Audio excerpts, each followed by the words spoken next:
पहलगाम हमला, सच्चाई, चूक और राजनीतिक चुप्पी। क्या पहलगाम में हुआ हमला पुलवामा की याद दिलाता है? सुरक्षा में चूक, राजनीतिक चुप्पी और मीडिया के स्पिन के पीछे की सच्चाई क्या है? आइए इस घटना का गंभीर विश्लेषण करें। 26 अप्रैल 2025 को ध्रुव राठी ने पहलगाम हमले की सच्चाई अपार प्रकार के पत्थों। भारत में कौन विफल हो रहा है शीर्षक से एक वीडियो जारी किया। इस वीडियो में पहलगाम की बैसरन घाटी में हुए हमले पर चर्चा की गई है। इस हमले को पुलवामा हमले की याद दिलाने वाला बताया गया है। यह वीडियो सुरक्षा में चूक, राजनीतिक चुप्पी, मीडिया के स्पिन और आम नागरिकों की सुरक्षा से ऊपर वीआईपी सुरक्षा को प्राथमिकता देने जैसे गंभीर सवाल उठाता है। इस घटना की गंभीरता को समझना आवश्यक है। हमले के बाद कई सवाल उठ रहे हैं। क्या खुफिया जानकारी में कोई चूक हुई थी? क्या सुरक्षा बलों की तैनाती में कोई कमी थी? क्या स्थानीय प्रशासन ने खतरे को कम करके आंका? इन सवालों के जवाब ढूंढना जरूरी है ताकि भविष्य में ऐसी घटनाओं को रोका जा सके। सुरक्षा प्रोटोकॉल की गहन समीक्षा की जानी चाहिए। यह सुनिश्चित करना होगा कि सभी संभावित खतरों का आकलन किया जाए और पर्याप्त सुरक्षा उपाय किए जाएं। लापरवाही के लिए जवाबदेही तय की जानी चाहिए। हमले के बाद कई राजनीतिक नेताओं ने चुप्पी साध ली। क्या यह राजनीतिक मजबूरी थी? क्या वे किसी विवाद से बचना चाहते थे? क्या वे सच्चाई को छिपाना चाहते थे? राजनीतिक चुप्पी से जनता में अविश्वास पैदा होता है। राजनीतिक नेताओं को आगे आकर सच्चाई बतानी चाहिए। उन्हें पीड़ितों के प्रति संवेदना व्यक्त करनी चाहिए और यह सुनिश्चित करना चाहिए कि दोषियों को न्याय मिले। पारदर्शिता और जवाबदेही आवश्यक है। कुछ मीडिया आउटलेट्स ने इस घटना को सनसनीखेज बनाने की कोशिश की। क्या वे सच्चाई को तोड़ मरोड़ कर पेश कर रहे थे?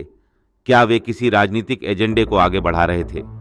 मीडिया को निष्पक्ष और सटीक रिपोर्टिंग करनी चाहिए। मीडिया को तथ्यों की जांच करनी चाहिए और अफवाहों से बचना चाहिए। उन्हें पीड़ितों की गरिमा का सम्मान करना चाहिए और सनसनीखेज खबरों से बचना चाहिए। जिम्मेदारीपूर्ण पत्रकारिता आवश्यक है। कुछ दर्शकों ने वीडियो को एकतरफा बताया है। उनका आरोप है कि यह केवल भाजपा और मोदी की आलोचना पर केंद्रित है। उनका कहना है कि इसमें हिंदुओं की मौत या मुस्लिम आतंकवादियों की भूमिका को पर्याप्त रूप से संबोधित नहीं किया गया है। यह महत्वपूर्ण है कि सभी दृष्टिकोणों को सुना जाए। आलोचना को गंभीरता से लेना चाहिए और निष्पक्ष जांच होनी चाहिए। सच्चाई को उजागर करना जरूरी है। सेना की प्रतिक्रिया में देरी पर भी सवाल उठाए गए हैं। क्या यह देरी जानबूझकर की गई थी? क्या यह किसी प्रशासनिक विफलता का परिणाम था? क्या यह संसाधनों की कमी के कारण हुआ? इन सवालों के जवाब ढूंढना जरूरी है। सेना को अपनी प्रतिक्रिया प्रक्रिया की समीक्षा करनी चाहिए। यह सुनिश्चित करना होगा कि भविष्य में प्रतिक्रिया समय कम हो। त्वरित और प्रभावी प्रतिक्रिया जीवन बचा सकती है। कुछ लोगों ने भाजपा की जवाबदेही पर भी सवाल उठाए हैं। क्या भाजपा सरकार सुरक्षा में चूक के लिए जिम्मेदार है? क्या भाजपा सरकार राजनीतिक चुप्पी के लिए जिम्मेदार है? क्या भाजपा सरकार मीडिया के स्पिन के लिए जिम्मेदार है? इन सवालों के जवाब ढूंढना जरूरी है। भाजपा सरकार को इन सवालों का जवाब देना चाहिए। उन्हें पारदर्शिता और जवाबदेही दिखानी चाहिए। उन्हें यह सुनिश्चित करना चाहिए कि भविष्य में ऐसी घटनाएं न हों। न कि पहलगाम हमला एक दुखद घटना है। यह सुरक्षा में चूक, राजनीतिक चुप्पी और मीडिया के स्पिन को उजागर करता है।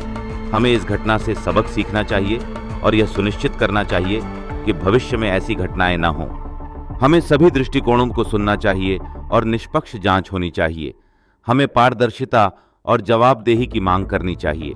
हमें जिम्मेदारीपूर्ण पत्रकारिता को बढ़ावा देना चाहिए। इस वीडियो को लाइक करें, शेयर करें और सब्सक्राइब करें।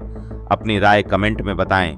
इस मुद्दे पर अपनी आवाज उठाएं और बदलाव लाने में मदद करें। जागरूक रहें, सतर्क रहें और सच्चाई के साथ खड़े रहें।